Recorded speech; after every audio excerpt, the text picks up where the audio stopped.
तो हिंदू समाज और महिलाओं को लेकर एआईयूडीएफ के अध्यक्ष बदरुद्दीन अजमल के विवादित बयान पर अब बवाल बढ़ गया है। हिंदू संगठनों के साथ साथ बीजेपी ने भी बदरुद्दीन के इस बयान को न सिर्फ शर्मनाक बताया है बल्कि इसे सांप्रदायिक करार दिया है। बदरुद्दीन अजमल ने हिंदुओं का अपमान करते हुए कहा कि 40 साल की उम्र तक हिंदू 2-3 अवैध पत्नियां रखते हैं। बदरुद्दीन अजमल ने हिंदुओं को मुस्लिम की तरह जल्द शादी की नसीहत दी है, जिस पर सियासत बढ़ गई है। केंद्रीय मंत्री गिरिराज सिंह ने तो यहां तक कह दिया कि अगर बंटवारे के समय मुस्लिमों को पाकिस्तान भेज दिया गया होता तो आज कोई सनातन धर्म को गाली नहीं दे पाता। बदरुद्दीन अजमल ने फिर उगला जहर, सांसद ने लांघी समाज की मर्यादा, हिंदू समाज के खिलाफ बदजुबानी। बदरुद्दीन ने महिलाओं की तुलना खेत से की। एआईयूडीएफ पार्टी के मुखिया और लोकसभा सांसद बदरुद्दीन अजमल ने एक बार फिर अपनी सामाजिक मर्यादा को लांघने की कोशिश की है। सांसद साहब ने न सिर्फ हिंदू समाज का एक बार फिर से अपमान किया है, बल्कि उन्होंने महिलाओं को लेकर आपत्तिजनक बयानबाजी की है। 3 तलाक की मुखालफत करने वाले बदरुद्दीन ने हिंदुओं में देर से शादी और कम बच्चे पैदा करने की नई परिभाषा गढ़ दी है। बदरुद्दीन के मुताबिक हिंदू 40 साल तक इसलिए शादी नहीं करते क्योंकि 40 साल तक उनकी 2-3 अवैध बीवियां होती हैं। सुनिए जरा बदरुद्दीन के जहरीले बोल। वो लोग 40 साल से पहले 1, 2, 3 इलीगल बीवियां रखते हैं, वहां बच्चे होने नहीं देते हैं, उनका खर्चा वो बजाते हैं, मजा उड़ाते हैं। उसके बाद 40 साल के बाद माँ बाप ने मजबूर किया या कहीं फंस गए तो एक शादी कर ली। उसके बाद 40 साल के बाद बच्चा पैदा करने की सलाहियत कहाँ रहती है। बदरुद्दीन अजमल जनाब सांसद हैं, अपने इलाके के लाखों लोगों की नुमाइंदगी करते हैं, लेकिन भाषा पर शायद नियंत्रण नहीं है। इसीलिए हिंदुओं के खिलाफ आग उगलते उगलते वो महिलाओं का भी अपमान कर बैठे। सवाल था हिंदुओं के कम बच्चे और मुस्लिमों के अधिक बच्चे क्यों? तो सांसद साहब ने महिलाओं की तुलना खेत से कर डाली और देर से शादी और बच्चे पैदा करने को यूरिया और फसल बता डाला। फर्टाइल जमीन के ऊपर आप जब मिट्टी डालोगे और दवा डालोगे तो वहां से तो धान ही धान उगेगा, खेती अच्छी होगी, लहलहान होगी, तरक्की होगी। तो उनको भी अपनाना चाहिए मुसलमानों के इस फॉर्मूले को कि अपने बच्चों को, जवानों को 20-22 साल में शादियां कराओ, लड़कियों को 18-20 साल की उम्र में शादियां कराओ, फिर देखो आपके यहाँ भी कितने बच्चे पैदा होते हैं। जाहिर है जनसंख्या के नाम पर यह सीधे सीधे हिंदू समाज पर हमला था। वो हिंदू समाज जिसकी सदियों से अपनी संस्कृति और मूल्यों के आधार पर पहचान है, लिहाजा जवाब दूसरी तरफ से भी आना लाजमी था।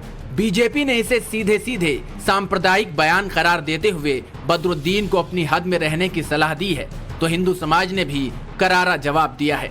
बदरुद्दीन जैसे लोग गाली दे रहे हैं। अगर आजादी के समय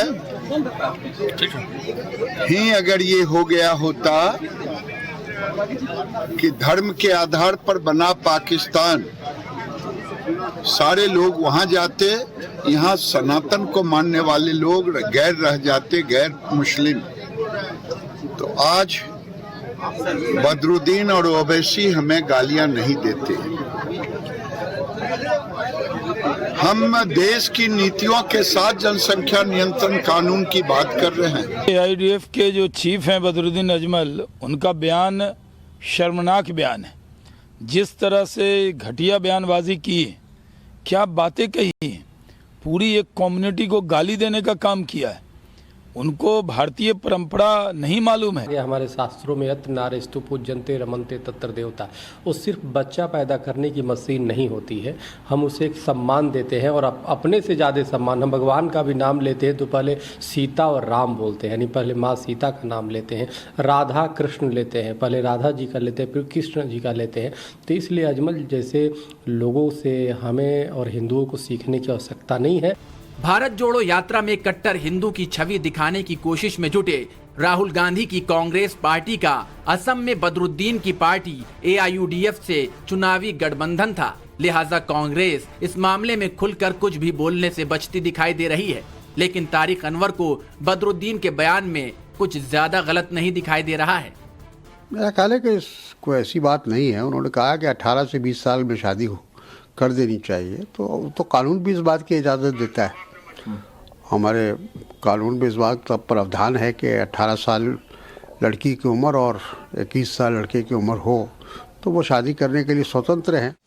हिंदू शादी को 7 जन्मों का रिश्ता मानता है। हिंदू समाज में महिलाओं को देवी माना जाता है और उनकी पूजा होती है। इतना ही नहीं, हिंदू समाज में माँ बेटियों का मान और सम्मान सबसे ऊपर होता है। ऐसे में हिंदू समाज यही सवाल पूछ रहा है कि जरा सी बात पर 3 तलाक देने वालों से सदियों पुराने हिंदू और सनातन धर्म को क्या सीखने की जरूरत पड़ेगी। ब्यूरो रिपोर्ट, टाइम्स नाउ नव भारत। तो यहां पर हद देखिए, क्योंकि सिर्फ गठबंधन था इसीलिए ऐसे बयान को डिफेंड करने की कोशिश भी कांग्रेस की तरफ से की जा रही है। चलिए इस पर बात करेंगे कि ऐसी बयानबाजी क्यों होती है। कुछ मेहमान हमारे साथ जुड़े, आपका तारुफ उनसे कराते हैं सीधे। महंत नवल किशोर हिंदू धर्मगुरु हमारे साथ में जुड़े हुए हैं। Doctor HS. रावत हिंदू धर्मगुरु हैं, हमारे साथ में जुड़े हुए हैं। अरविंद सिंह राजनीतिक विश्लेषक है, उनसे भी हम बात करेंगे। मेहरुद्दीन रंगरेज साहब मुस्लिम स्कॉलर और हाजिक खान साहब इस्लामिक स्कॉलर हमारे साथ में जुड़े हुए हैं। आप सभी का बहुत बहुत स्वागत है।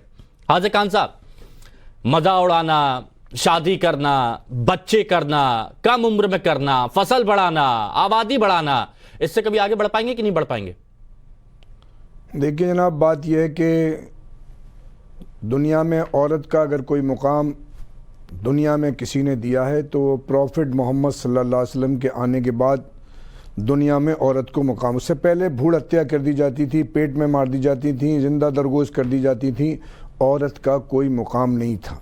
रही बात बदरुद्दीन अजमल साहब ने जो बात कही है, तो हमारा संविधान, भारत का संविधान ये कहता है कि जब 18 साल की लड़की हो जाए तो उसकी शादी कर दो। और फिज़िकली एतबार से और साइंस के एतबार से भी ये बात है कि लड़कियों की शादियां जब जल्दी होती हैं, जैसे शोले फिल्म में ठाकुर साहब कह रहे थे कि मेरी शादी जल्दी हो गई, मेरे बेटे की शादी जल्दी हो गई, इसलिए मेरे पोते नाती हो गई।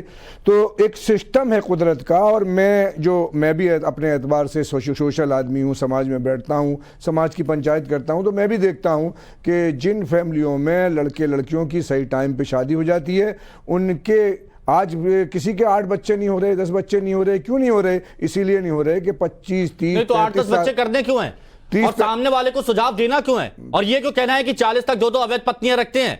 बीज, यूरिया, खाद, उपजाऊ जमीन, क्या महिला सिर्फ इसीलिए? देखिए, बदरुद्दीन अजमल साहब ने उनसा जवाब उनका बनेगा, लेकिन औरत के सम्मान के एतबार से आप भी तो डिफेंड कर रहे हैं, आप भी तो कह रहे हैं जल्द उम्र में शादी कर लेनी चाहिए। मर्द और औरत का सबसे बड़ा धन उसकी औलाद है, उसकी संपत्ति होती है। पहले इसी बात पर फख्र किया गया था कि मेरे इतने बेटे हैं, मेरी इतनी बेटियां हैं। रामचंद्र जी के यहाँ भी और नहीं तो आबादी बढ़ाने की मशीन बना दे महिला को।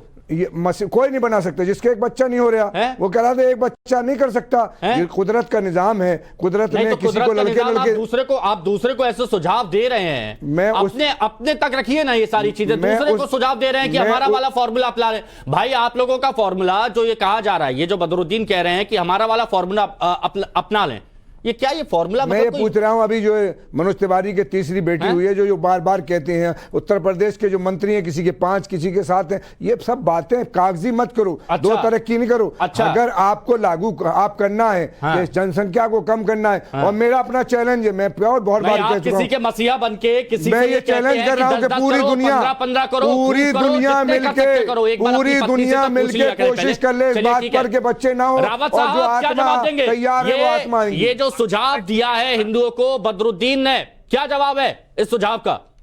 हाजिक भाई, आपने कहा, आपने बदरुद्दीन के बारे में कुछ नहीं बोला। वो ये कह रहे हैं कि 40 साल की उम्र तक जो हिंदू है वो 2-2, 3-3 औरतें हैं, इलीगल तरीके से रखता है। क्या एक सांसद को इस तरह की बेहूदी बातें करना, जो लोकतांत्रिक तरीके से संविधान की शपथ लेता है, लाखों लोगों की वोटों से जीतता है, नहीं करना चाहिए? रावत जी, हम आपकी बात की तारीफ करेंगे, नहीं करना चाहिए। ऐसी कोई बात नहीं करना चाहिए कि हमारे किसी आदमी को दिल को ठेस करता है। क्या हिंदू धर्म से सीखने को मिलना चाहिए आप लोगों को? कम से कम इतनी मैनर तो आने चाहिए ना कि एक सांसद को किस तरीके से बोलना है। आप पूरे हिंदू धर्म को टारगेट कर रहे हो और आप उसको डिफेंड कर रहे हो साथ में। आप उसके खिलाफ तो बोल नहीं रहे कि बदरुद्दीन ने गलत कहा है। अगर मैं इस्लाम के खिलाफ ऐसे बोल दूं कि 4-4 बीवियां लेकर के मजे लेते हो आप लोग, तो फिर क्या होगा? फिर आप बोलोगे सर तन से जुदा, फिर तन से जुदा बोलना शुरू कर दोगे। आपके ऊपर कोई बोला जाए तो आपको सहन नहीं होता। हिंदू कैसे सहन करेगा इस बात को? मैं तो कहता हूं ऐसे आदमी का सरेआम इनका बेइज्जती करनी चाहिए, संसद के गेट पे इनकी बेइज्जती करनी चाहिए, इनके खिलाफ प्रदर्शन होना चाहिए, इनकी संसद सदस्यता खत्म कर देनी चाहिए। अच्छा ठीक है, ये आपकी तरफ से बात हो गई। अच्छा, ये आपकी तरफ से बात हो गई। देखिए, सबका नजरिया जानना बहुत जरूरी है और दर्शकों तक पहुंचाना बहुत जरूरी है कि ये क्या सोचते हैं। तो रंगरेज साहब, आपसे पहले भी कई बार कई मुद्दों पर चर्चा हुई है, बहुत गंभीरता से आपने अपनी बात रखी है, लेकिन जो आज बयानबाजी की गई है बदरुद्दीन की तरफ से, इस पर आपकी क्या सोच है? देखिए, बदरुद्दीन अजमल ने जो कहा है वो तो डिफेंड अगर कोई करना होगा तो उनके प्रवक्ता करेंगे। मैं तो एक आंकड़ा बता देता हूं आपको। एक आदमी अगर शादी नहीं, आप आंकड़े बताइए रंगरेज साहब, सुनिए ना, आप आंकड़े बताइएगा, आपके आंकड़े मैं सुनूंगा, दर्शकों तक पहुंचाऊंगा भी, लेकिन गलत है तो गलत है, बोलना चाहिए। ये आप बोलेंगे, कोई और डिफेंड जो करेगा, आपकी कौम को वो बता रहे हैं, दूसरों की कौम को वो बता रहे हैं, तो आप बताइए गलत है कि सही है। सुनिए, उन्होंने एक बात गलत कही है जिसका भी हम भी खंडन करते हैं। उन्होंने एक बात सही भी कही है। उन्होंने कहा कि 18 और 20 साल में शादी हो जानी चाहिए, बिल्कुल सही बात कही उन्होंने। मगर जो उन्होंने कहा कि 40 साल तक 2-2-3 बीवियां हिंदू रखते हैं और मजे लेते हैं, ये बात बिल्कुल गलत है।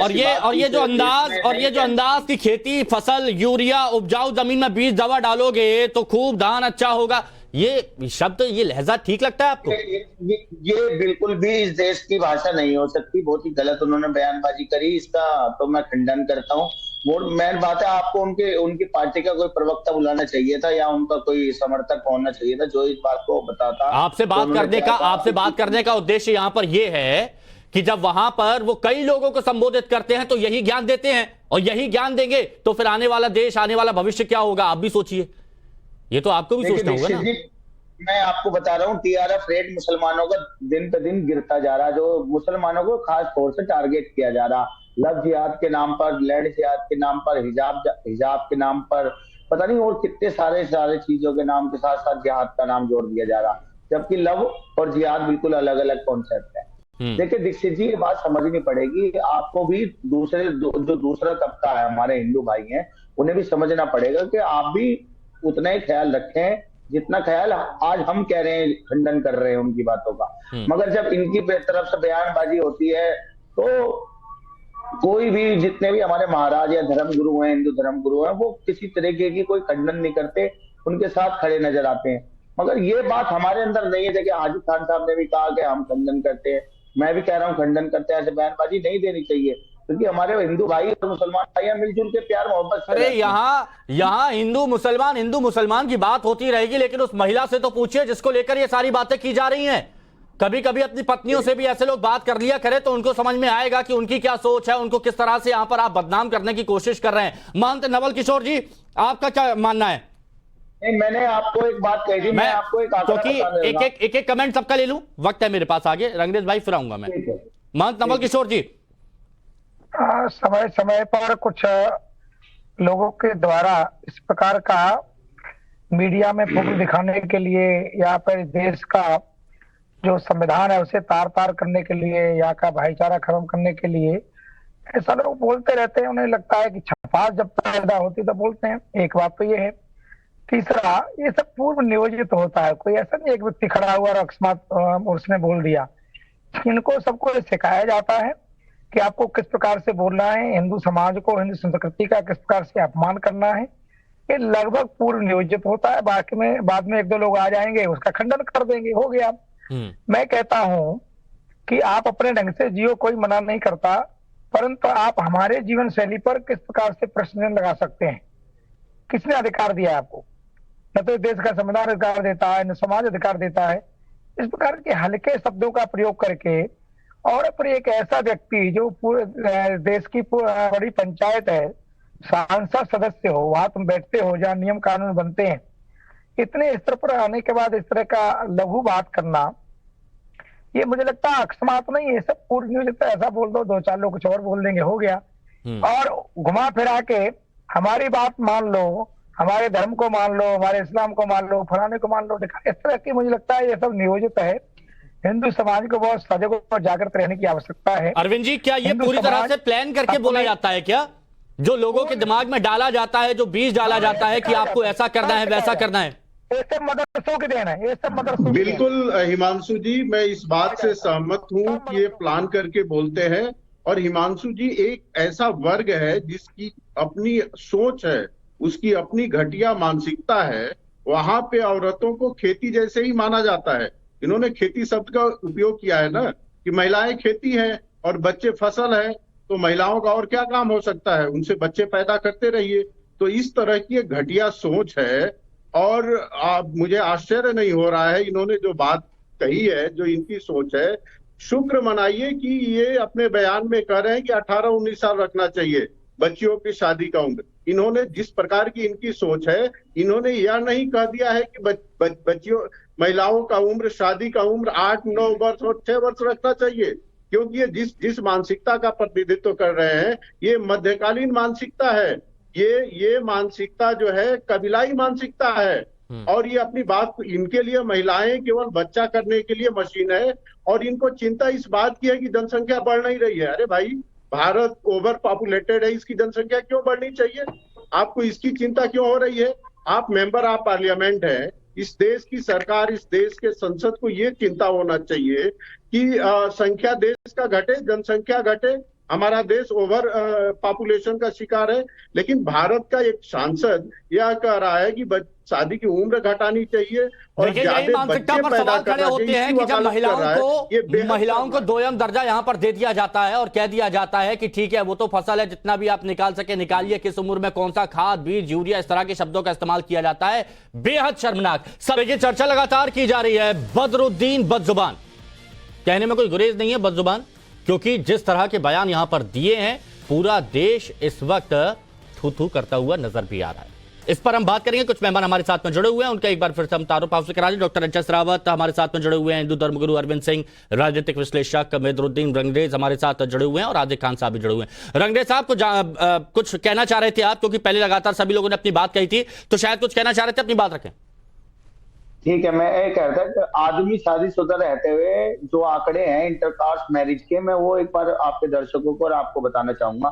2.2 हिंदुओं में है, 1.9 सिख और ईसाइयों में है, 1.7 बुद्धिस्टों और मुस्लिमों में है। तो आप देख लीजिए कौन लोग शादी के रहते रहते अलग से अफेयर या उसे कहते हैं इंटरकास्ट मैरिज करते हैं, वो ज्यादातर हिंदू करते हैं। कहां से लिए ये आपके आंकड़े हैं क्या? अगर कोई कह रहा हूं कि मैं इस बैंक का समर्थन नहीं, सोर्स पूछ रहे हैं, आंकड़ों का सोर्स पूछ रहे हैं रावत साहब। मैं आंकड़ों का सोर्स पूछ रहा हूँ, आंकड़े कहां से लिए आपने? ये देश के आंकड़े हैं, भारत सरकार के आंकड़े हैं। कहाँ है सरकार के आंकड़े? तो सरकार ने कौन से आंकड़े? सरकार क्या यही काम करती है क्या? सरकार ये काम करती है क्या? रिलेशन के जितने आंकड़े हैं, क्या सरकार यही काम करती है क्या? ये बताओ। अगर मेरे आंकड़े गलत है तो आप मेरे खिलाफ जा सकते हैं। इस तरह की झूठ बोलते हो, आपको कम से कम शर्म आनी चाहिए। इस तरह की आप कैसे लोग बोलते हो यार? आपके पास कौन से आंकड़े आ गई है? आप झूठ बोल रहे हो इस तरह की। कुछ है नहीं। आपको क्या पता है? हिंदू मुसलमान आपको क्या पता? आपको क्या पता? आपने ये आंकड़े कौन से लिए? क्या सरकार ये आंकड़े रखती है क्या? सरकार के पास पता है तुम क्या कर रहे हो? आंकड़े की बात करूंगा तो नहीं, आपके पास एलिटिस्ट, आपके पास कोई एलिटिस्ट है। आदमी है, आपसे बहस नहीं कर सकता मैं अनपढ़ आदमी से। अच्छा रंगरेज भाई ये बात बताइएगा, ये जो आंकड़े आप बता रहे हैं ठीक है, लेकिन जो यहाँ पर चर्चा की जा रही है, जो बदजुबानी की चर्चा की जा रही है, ऐसे बयान देने से पहले क्या महिलाओं से बातचीत की जाती है? मतलब ठीक है, जो आपके कौम की महिलाएं हैं उन लोगों से भी कि भैया उनको भरोसे में लेकर, ऐसा कुछ होता है क्या? उनकी राय भी मायने रखती है कि नहीं रखती, या पूरा इग्नोर कर दिया जाता है? मैंने आपको बताया टीआरएफ रेट मुसलमानों का 2.2 है, गिरता जा रहा दिन ब दिन, हिंदू भाइयों का बढ़ता जा रहा। मेरी बात समझने की कोशिश कीजिए, क्या बताएगा? सब चीजें बातें नहीं होती, कोई बात नहीं, हम उनके बयान का खंडन करते रहे और अरे एक तो जाहिल सांसद बना हुआ जो, अरे लेकिन देखिए आप खंडन कर रहे हैं, लेकिन कितने सारे ऐसे लोग हैं, कितने सारे ऐसे मुस्लिम भाई हैं जो उनको फॉलो कर रहे हैं। अब जो बदरुद्दीन बोलेगा वो उसको फॉलो करेंगे और फिर आगे वही करेंगे जो सिखाया गया है, फिर कहां से तरक्की होगी कौम की? ये बताइए। तो आप लोग एकजुट क्यों नहीं होते ऐसे लोगों के खिलाफ? अच्छा सुनिए, महाराज नवल किशोर दास जी अभी बड़े बड़े ध्यान दे रहे थे। अभी दिल्ली में धर्म संसद के नाम पर उन्होंने खुलेआम मुसलमानों को मारने की, अब देखिए ना कैसे आपने उसको न्यूटन लेकर दूसरी बात करवा दी। मैंने जो सवाल आपसे पूछा उसका जिक्र हुआ अरविंद जी, ये हिंदू धर्म का काम नहीं करते, ये नफरत का काम करते हैं। अरविंद जी, अगर यही सबक, ये बदरुद्दीन जैसे मौलाना यही सबक अगर तमाम लोगों को सिखाएंगे, मुस्लिम भाइयों को सिखाएंगे और वो वही सुनेंगे, वही समझेंगे, उसी को आगे बढ़ाएंगे, तो फिर जो बोलते हैं कि अधिकार, जो कहते हैं कि इज्जत, ये सारी वो कैसे मिलेगा, कैसे तरक्की होगी कौम की? देखिए हिमांशु जी, बदरुद्दीन अजमल ने जो बयान दिया है, जो घटिया बयान दिया है, उसका समर्थन कोई भी नहीं कर सकता है। उसकी घोर निंदा होनी चाहिए, सब लोग कर भी रहे हैं। लेकिन मुझे आश्चर्य हो रहा है कि इस पैनल में चाहे वो अंग्रेज हो या हाजिम खान हो, इनको भी क्लियर रूप से उनकी निंदा करनी चाहिए थी, लेकिन परोक्ष या अप्रत्यक्ष रूप से समर्थन करते नजर आ रहे हैं।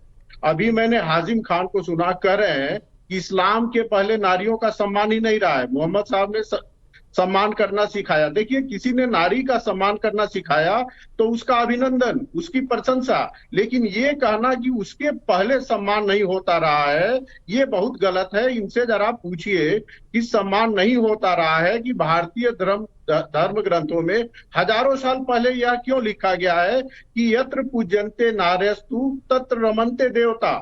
जहां नारी की पूजा होती है वहां देवता निवास करते हैं। यदि नारियों का सम्मान नहीं है तो ये बात क्यों कही गई है धर्म ग्रंथों में? अब इनके वहां जो कह दी गई है वही फाइनल हो जाएगा।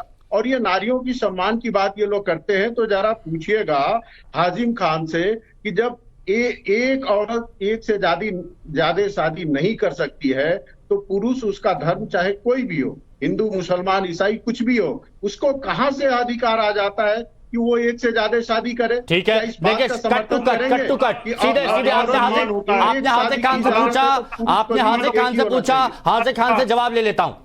देखिए हिमांशु जी, हमारे यहाँ जो हलाला में तो बड़ा एक मिनट रावत साहब, सीधे सवाल, रामचंद्र जी जब रामायण पढ़ते हैं तो उसमें रामायण में आता है कि रामचंद्र जी की तीन माताएं थी। सिया राम बोलते हैं कि नहीं बोलते? रामचंद्र जी की तीन माताएं थी कि नहीं थी?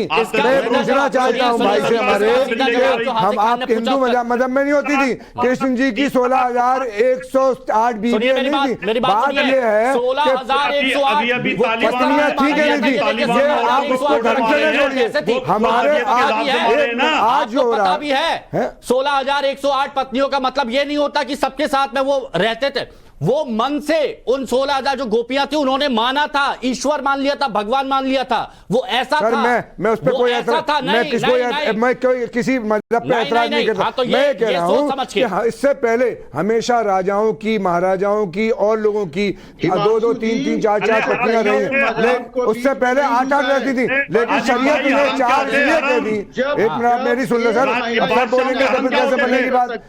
4 पत्नियां इसलिए दी इजाजत, और उसमें क्या कहा है कुरान ने?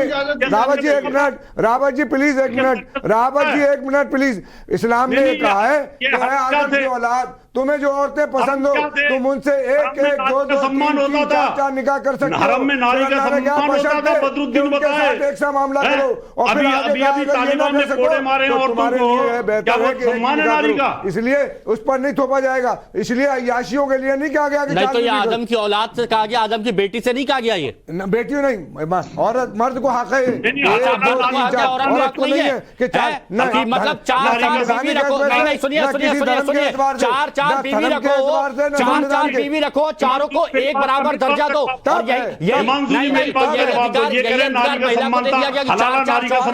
चारों को बराबर क्या रखो? 4 औरत नहीं रख सकती। तिलमिला गए इसी बात पे आप। हमें तिलमिलाना नहीं है। नहीं, मैं वही तो मैं बोल रहा हूँ कि और मर्द को लिए इसलिए रखा गया है कि मर्द औरत का छतरी है, उस छतरी में औरत रहती है, मर्द की औरत की बात पर छतरी में कितने सम्मान नहीं था पहले, छेद कर रखे हैं मोहम्मद साहब के बाद नारी का सम्मान हुआ। ये बताओ हलाल नारी का सम्मान? एक ही शादी करो, बेहतर है तुम्हारे लिए। अरविंद जी, तुम एक ही शादी करो, इसलिए कहा कि आदमी 4 बीवियों के साथ एक सा मामला नहीं कर सकता, इसलिए अल्लाह ने इजाजत दी है, लेकिन जबरदस्ती नहीं कि आप अय्याशी के लिए आप उसके लिए करें। इसलिए कहा कि अगर उसके साथ चारों के साथ आप एक सा मामला कर सको, और ये नहीं चारों के साथ एक जैसा मामला। अरविंद जी, चारों के साथ एक जैसा मामला सुनिए।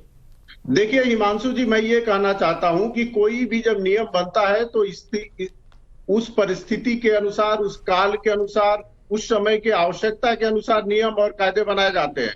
क्या जरूरत है कि 2000 वर्ष पुरानी व्यवस्था आज भी लागू की जाए? हो सकता है हिंदुओं में 4 शादियां होती रही हो, ज्यादा होती रही हो, लेकिन आज का हिंदू समाज ये मानता है कि एक पुरुष एक ही पत्नी एक ही औरत से शादी करेगा। मुस्लिम समाज को ये मानने में क्या दिक्कत है कि जब उसकी औरत 4 शादियां एक साथ नहीं कर सकती है तो उनके पुरुषों को क्यों इजाजत दिया जाए कि वो 4 शादियां करें। और ये कह रहे हैं कि नहीं, आपके यहाँ भी नहीं दी गई इजाजत, आपके मजहब में भी 4 शादी की इजाजत नहीं दी गई, ईसाइयत में भी 4 की नहीं दी गई, बौद्ध में भी 4 की नहीं दी गई, क्रिश्चियन में भी 4 की नहीं दी गई, और सरदारों में भी 4 की नहीं दी गई। एक शादी की इजाजत दी है, और एक शादी करना आसान काम नहीं है सर। ये आपकी दोयम मानसिकता है। छतरी यदि होना है तो महिला भी तो छतरी हो सकती है, नहीं हो सकती। हुक्मरान बनेगी और हाकिम घर का मर्द ही रहेगा, वो उसको कमाने की जिम्मेदारी औरत पे कमाने की नहीं। हमारे समाज ने, इंग्लैंड ने यूरोप को देख के छाप दिया है, औरत घर की हीरा है और हमारे यहाँ हीरे को छुपा के रखा जाता है, इसलिए हमारे यहाँ पाबंदी है। देखिए हमारे देश में महिलाओं को कितना बड़ा, कितनी बड़ी अहमियत दी जाती है, इसका अंदाजा इसी बात से लगाइए कि हमारे देश की जो राष्ट्रपति हैं वो एक महिला हैं। सबसे पहले रजिया सुल्तान को हमने बनाया इस देश का, इस बादशाह, उससे पहले किसी ने नहीं बनाया। आप अपने इतिहास में नहीं दिखा सकते, उन्होंने अपना हक इतिहास में नहीं दिखा सकते, उन्होंने अपना हक छीना होगा, आप इतिहास में नहीं दिखा सकते, पिछले 75 साल से पहले के इतिहास में नहीं दिखा सकते। लेकिन रजिया सुल्तान हमने बनाई, हमारे दिल्ली की बलका पानी का पानी। आपने क्या कहा कि मर्द छतरी है और जो महिला उसके नीचे रहती है, यानी आप तो चाहते ही नहीं है कि अपने ऊपर से आप कभी महिलाओं को दर्जा दे पाए। यहां तो महिला या तो हक छीनेगी या फिर आप विरोध करेंगे। नहीं, हक नहीं, उसका हक अदा करना है पूरा, उसका सारा हक अदा करना नहीं करेगा तो कल उसकी पकड़ होगी। मुझे बस ये बताइए, शॉर्ट में बताइए, क्या 8-8, 7-7, 6-6 बच्चे पैदा करने की बात जो बदरुद्दीन करते हुए नजर आ रहा है, समर्थन करेंगे विरोध करेंगे? देखिए इस दौर में, समर्थन करेंगे विरोध करेंगे? दौर में मैंने आपसे कहा, मेडिकली एतबार से भी बता दिया कि लड़की की शादी करना 18 का हुक्म है और 30 के अंदर बच्चे होते, उसके बाद जो करेंगे उन पे बच्चे नहीं होंगे, क्योंकि एक सिस्टम है कुदरत का, निजाम का। ये बॉडी इंसान की एक सिस्टम के एतबार से वो चलेगी उतनी। अगर 60 साल की उम्र में कोई शादी करेगा तो बच्चा नहीं होगा, 40 साल 50 साल की उम्र में करेगा बच्चा नहीं होगा। हमें वैज्ञानिक बन के न सिखाओ, ये बताओ बदरुद्दीन ने बोला आप उसको समर्थन करते हो नहीं करते हो? अल्फाजों को जिसके किसी को ठेस पे थे, किसी मजहब के लोगों को, मुल्क के लोगों को मैं निंदा करता हूँ, कंडेम करता हूँ, ऐसी सारी बातों। अल्फाजों की निंदा करते हैं, लेकिन मंशा की, मंशा भी अगर है उनकी गलत मंशा तो उसकी भी निंदा करेंगे। हाँ। अरे हिमांशु जी दुरंगी नहीं करते, दुरंगी छोड़ एक रंग हो जा, सरासर मोम या देश के संग हो जा, दुरंगी नहीं चलेगी। बहुत छोटी सी बात चाहूंगा, और देश में करोड़ों मुसलमान हैं, उन लोगों को भी ये बात समझनी होगी कि बदजुबान बदरुद्दीन की बात को उन्होंने गंभीरता से लेना है या नहीं लेना है, देश की तरक्की में साथ देना है या फिर ऐसे लोगों की बातों को सोचते हुए समझते हुए आगे बढ़ना है। ये चीज आपको खुद को तय करनी है। बहुत शुक्रिया सभी का हमारे साथ जुड़ने के लिए, चर्चा में शामिल होने के लिए।